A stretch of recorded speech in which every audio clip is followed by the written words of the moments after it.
Hello everyone, and I hope you've had quite a great time. I'm Hamid, a professional English teacher, and I'm here with you with the first ever episode of correcting your writing task 2s for IELTS. So if you find this page relevant to your use, or if you feel that it's good, please do support it by subscribing to my channel and telling everyone around you who wants to take part in the IELTS test to subscribe and support me on YouTube. So without any further ado, let's take a look at this writing that we have today. So today, the topic that we're going to talk about is this. Many people prefer to use electronic money in the form of debit cards, credit cards, and mobile applications to do their banking transactions and make purchases with. Do you regard it as a positive phenomenon or a negative one? Okay, so we all know that the first bit of the question prompt in an IELTS Writing Task 2 is a topic. What does that mean? It gives you some general information, a background, by which you can think and brainstorm some ideas to incorporate in your writing. So that is something to take into a lot of consideration. But where does the main question come? It comes in the task. Okay, so this is the second part that we need to pay attention to, because the different tasks asked from us as IELTS examinees are quite different. Now, we need to have a clear mindset about how to analyze this. Now, take a look at this. Take a look at the task, and let's see what it's asking us to do. Do you regard it as a positive phenomenon or a negative one? Okay, so practically and theoretically, we're going to have different types of answers to this question. So for example, I can say that 100% I feel that it's a positive development, or I can say it's 100% a negative development, or I can take a partial point of view. Now, let's take a look at this particular sample and let's try to see how it can be written better. So, take a look at the introduction. There are a lot of reasons in order to regard debit cards, credit cards, and bank applications as a negative or positive phenomenon. Okay, the first question that pops into my mind is this. What is the relevance? Why is this sentence important? So if I want to tell you guys how to think while you're doing an IELTS exam, think about this. Always bring this to your mind. Why should I write this sentence? Why? What's the reason? What's the relevance? Now, let's pay attention to this particular sentence. Okay, now, when I read this, does it give me any insight into exactly what the writer intends to do? Well, it doesn't do that, but at the same time, can I begin a writing completely just from the place where I want to express my own beliefs? Well, that is also wrong, because you're just taking everyone, the reader basically, you're taking them from nowhere into what you have thought about clearly. So we always say that when you want to write the first sentence of an introduction, it's really important to think about one thing. This sentence should be a paraphrase of the topic. Okay, now let's see if it actually is. There are a lot of reasons in order to regard debit cards, credit cards, and bank applications as a negative or positive phenomenon. Okay, so the writer over here is introducing this a lot of reasons. Okay, now let's take a look at the question. Does it say that? Many people prefer to use electronic money in the form of debit cards, credit cards, and mobile applications. Does it talk about a lot of reasons? Well, Simply put, no. It doesn't do that. So basically, the writer over here is actually doing a big mistake in choosing how to paraphrase the topic. And this is problematic because the reader of your essay will think that you have a lot of reasons to support it. But will you, in fact, do that? So that is a question that you ought to ask yourself. Now, let's move on. And guys, don't forget that when you want to do a writing, it's pretty important to think about everything as you want to put it. What does that mean? It means basically that when you don't want to introduce a lot of reasons, don't say this. In fact, don't say it, and particularly don't say it in your introduction. The reason lies in the fact that when you say a lot of reasons, you need to have all of those reasons explained in your body paragraphs. And that is going to be very difficult to explain because a lot of that means that you need to have at least, let's say, 5, 6, or maybe even 10 different reasons to justify a lot of. So let's not say that. Now, let's move on to the second sentence, which should basically be the thesis statement. From my point of view, as the positive aspects of this phenomenon far outweigh, I'm just going to underline the bits I want to talk about, far outweigh the negative ones, and even the negative ones can be preventable sometimes. I tend to believe that it's a positive phenomenon. Okay, so guys, let's think about something. Let's think about an argument. Let's think about how you make an argument. This is particularly important for us because when we want to discuss something, when we want to make an argument with anyone in our daily lives or anything, we do not use so strong, points. Okay, now take a look at this. The writer says far outweigh. Okay, now I just have a question. This is the first time I'm reading this writing, so it is something that we will discuss at length. So it far outweighs. What does that mean? It means that in the body of your writing, you need to be explaining everything to such a detail that it actually supports what you're saying in the introduction. But are you doing that? I don't know yet, but let's keep an open eye for that. Let's see by the end of this writing if the writer has actually supported this. It's actually quite important. Taking such strong points of views toward the topics that you were given on the IELTS test, it is problematic because it's going to be quite difficult to support. Okay, so keep that in mind.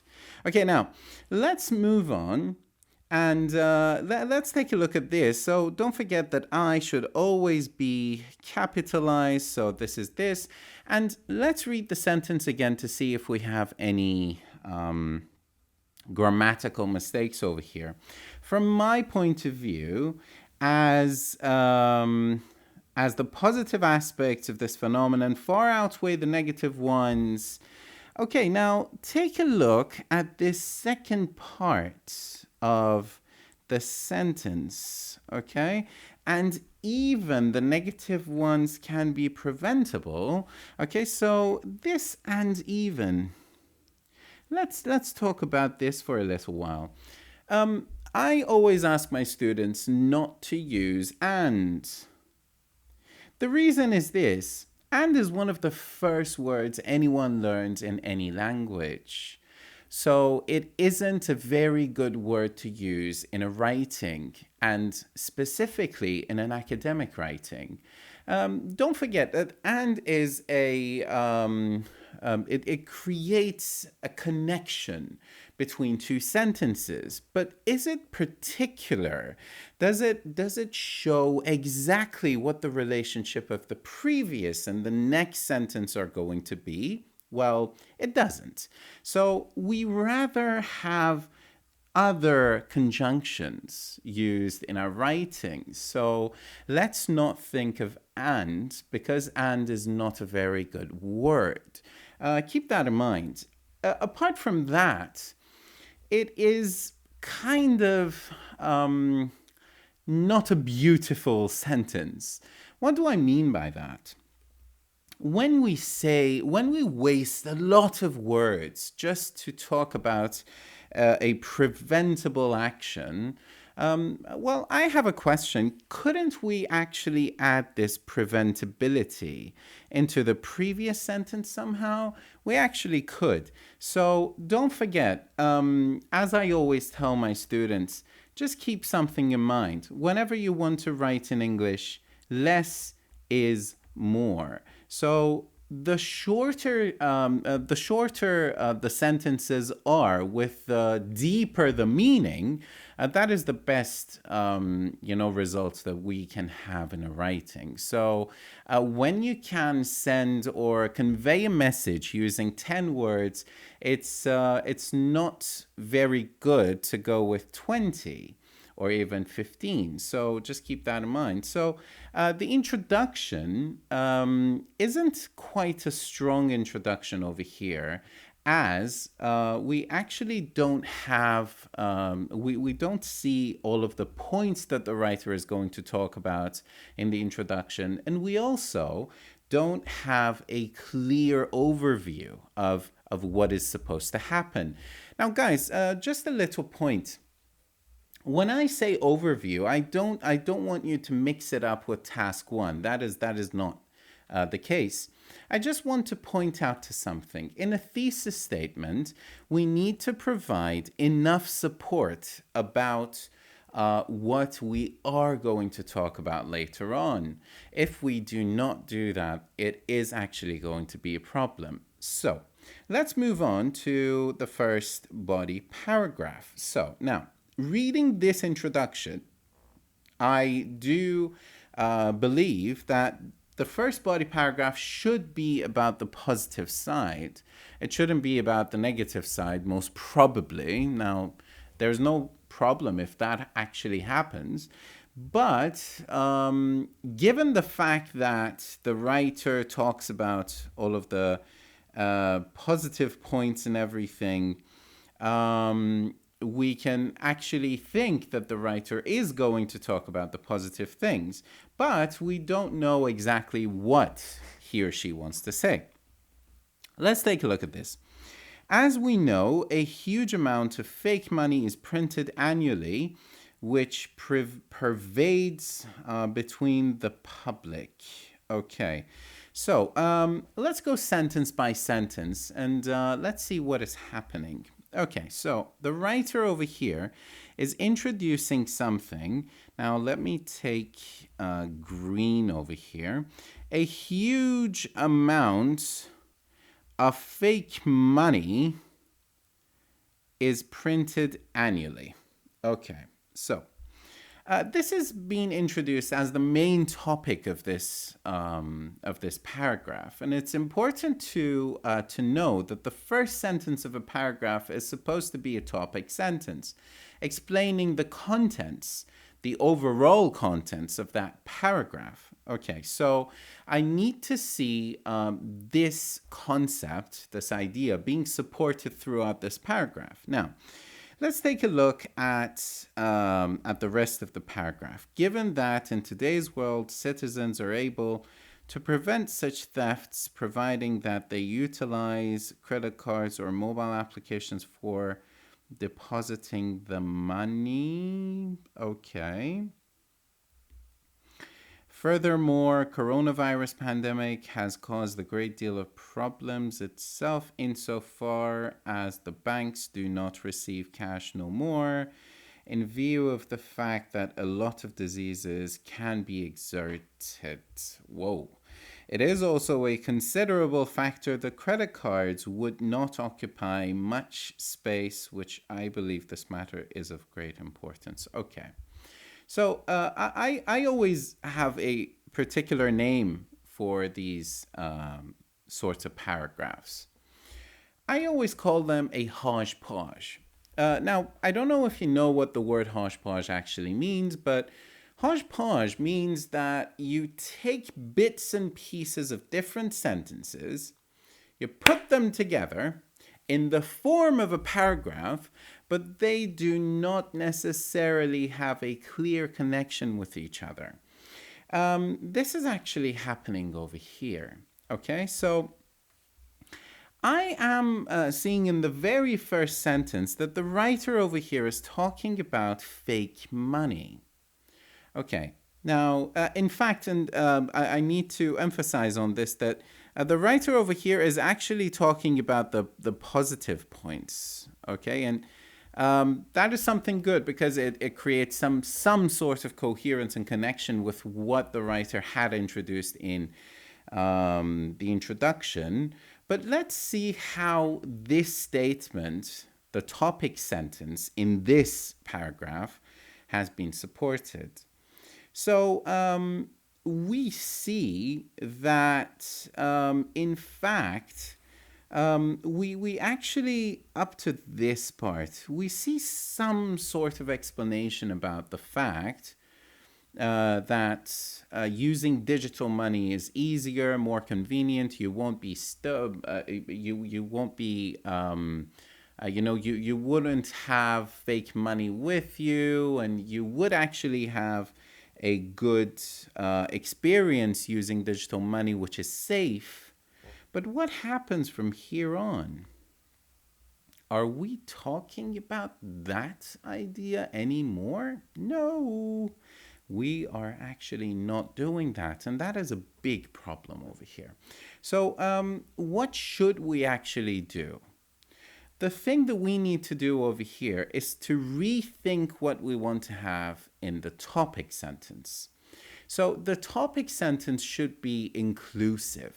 It should have, it should include all of the details that we want to talk about. If that doesn't happen, our topic sentence is problematic, and most probably we need to change it, as you see over here. Okay, so the problem is that you do not present a coherent body paragraph over here. Because this furthermore, what does it actually mean? It means that the information given here on after this word are related to the information given before it. Well, the writer is actually saying before this that I think digital money is good because it is not fake. But after it, they're changing the whole idea. So let's consider that a lot. Okay, now I'm only talking about the development of the idea right now, and then I'm going to move on to the other criteria important in writing. So let's just consider changing either the topic sentence or the supporting sentences. And there is actually another problem presenting itself over here. We actually have three different concepts mentioned over here. What are the three concepts? The first one, I'm just going to highlight it. So the first one is fake money. The second one is coronavirus pandemic related things, problems. And the last one is that credit cards do not occupy much space. Okay, so let's write C1, concept 2, and concept 3. But I have a question. Do we need to introduce these many concepts in a body paragraph? Well, the really simple answer is no, because if you take a look at the task, you're going to see over here that it does not have any plural requirements. So we don't need to introduce three different concepts when we don't have enough space to support all of them. And as you can see over here, guys, neither of the concepts have been properly supported. And that is a big problem when it gets to writing. Regardless of it being in IELTS or anywhere else, we don't have any sort of support over here. And that is a big problem. So this paragraph is not a well-developed paragraph. We need to think about the ways how to develop it better. Now let's think about something else as well. Let me change this color. Okay, let's take I don't know, like, yeah, orange is good. So I'm gonna highlight some of these words, and you guys can think about the reason why I'm doing this. Okay. Huge amount, pervades,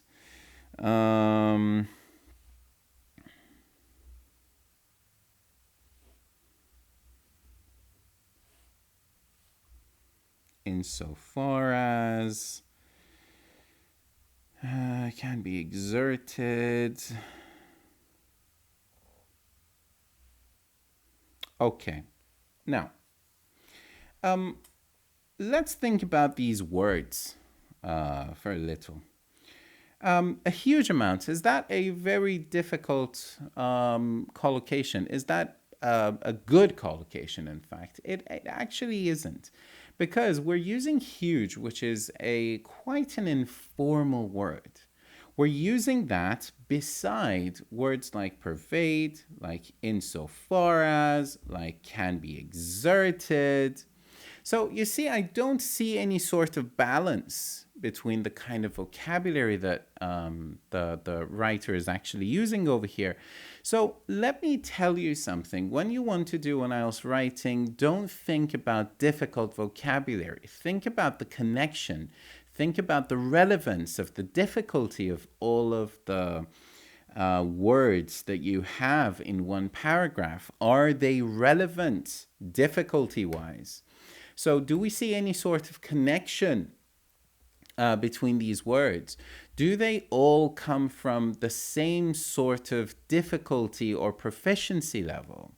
It actually doesn't over here. And this will not add to your lexical resource score because we don't see a connection, a uniform writing. We don't see a uniform selection of the difficult words. So let's just tone it down a little bit. Let's try to have words that are somehow related to one another. Okay, this is going to be much better. And when I say related, I mean their level of difficulty should be taken into account. I'm not going to talk about the simple mistakes because you can easily use Grammarly or even Word to find all of those mistakes. So just keep that in mind, and let's move on to the next body paragraph. However, there are negative aspects of using electronic money, but we are able to prevent them from happening. There are so many hackers who can get the passwords home how. I don't know what this means. I really don't understand this. Okay.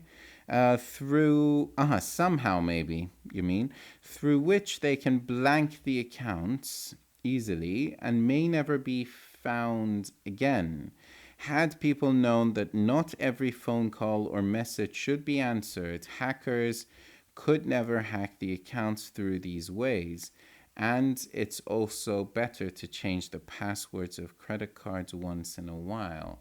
Again, this paragraph does not present any sort of an argument. There is no argument presented over here. Because you are not supporting the basically the topic sentence that you have. And that is the biggest problem. So, how should a body paragraph actually be like? You should introduce something in the form of a concept. After that, you have to explain it. And after that, you have to provide an example or go into even more details in what you're saying in the topic sentence. So this is basically how you should go. This is a very simplistic view of it, but it's basically how it should go. But again, the same problems that we saw in the previous paragraph are still presenting themselves over here. So I'm just going to pass it because I spent a lot of time in the first body paragraph. So you guys actually know what to do.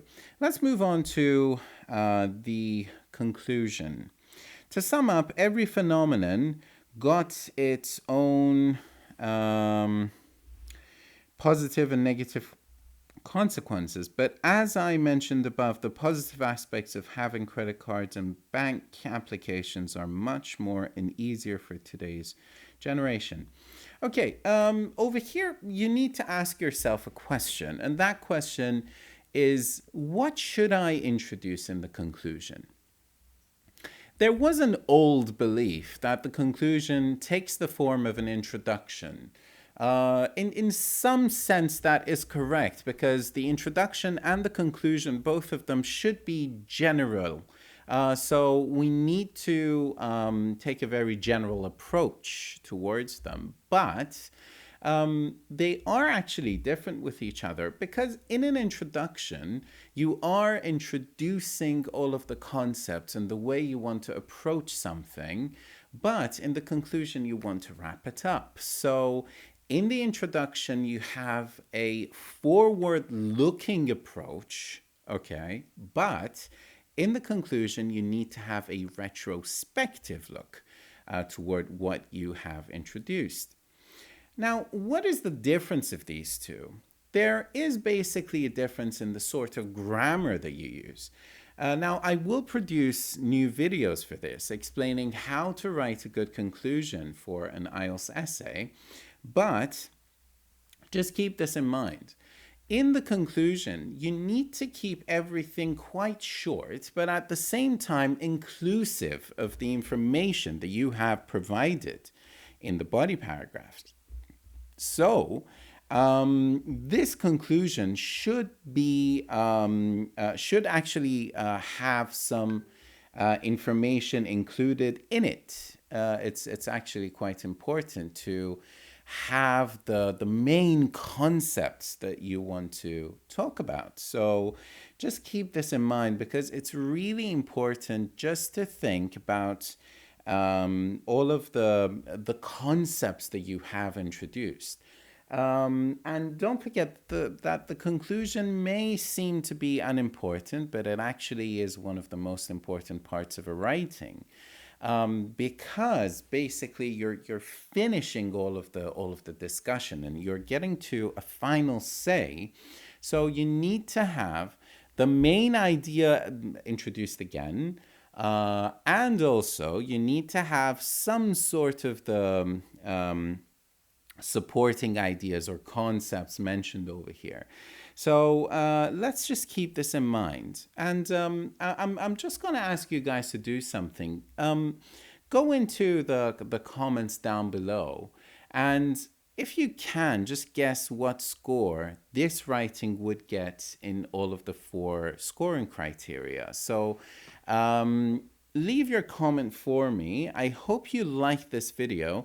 I will hopefully upload one of these writing analyses every day onto YouTube. So make sure to follow me and don't forget to tell your friends about this page if they want to take part in the IELTS test.